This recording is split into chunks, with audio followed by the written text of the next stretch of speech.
Hello guys, nasolve ko na yung problema sa auto-ini. Ngayon mag-sample ako paano ko gawin ang auto-ini, okay? So, mag-sample ako ng isang jersey. Ito. Yan. So, yan, drop ko na lang yung bago natin. I-drop ko na lang siya. Yan. So, test. Ito yung folder, ang output folder niya. Tapos, ito yung CSV natin. I-drop ko na lang. Ito yung bago. So, ngayon makita nyo, Galvan may any, si Katamin may any. So, dalawang name natin may any, guys. So, yan. So, start natin, guys. Start the job. Okay, so, ikunin ko muna itong siya, no? Para makita nyo lang.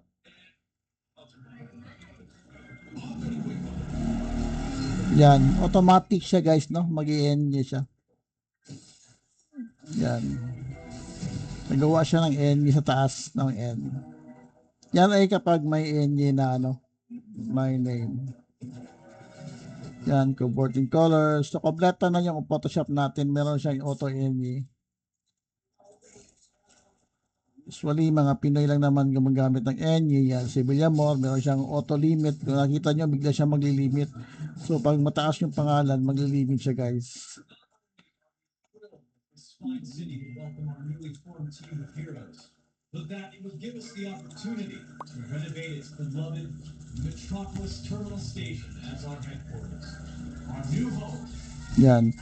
So, ang last na engine natin, wait lang. Hintayin na natin. So, automatic na lahat, guys. Wala na problema.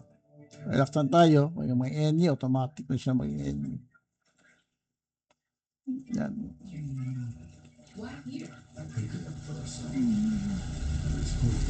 Okay, nasa ano na tayo sa elbow. Katamin, ito ata yung may enyi. Ayan, may enyi. So, automatic maglalagay siya ng ganito sa taas. Para yan yung ano, enyi siya.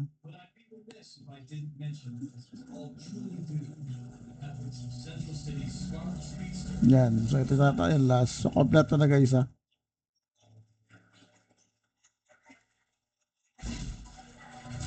So, yan. So, meron ba tayong ganito? Report. Kung na-resize mo siya. Ito yung report natin. So, may dalawang enyi tayo. So, tingnan natin yung enyi natin. So, dito sa app natin, sa output folder, pwede mo siya i-open. Yan. So, na-open ka na. So, dito, may enyi tayo dalawa. Yan, si enyi guys. Si Katamin, enyi niya. Tapos, yung isa, si Galvan. Yan, may enyi niya. So, wala na problema. Kasi automatic na siya maglalagay ng enyi. Okay.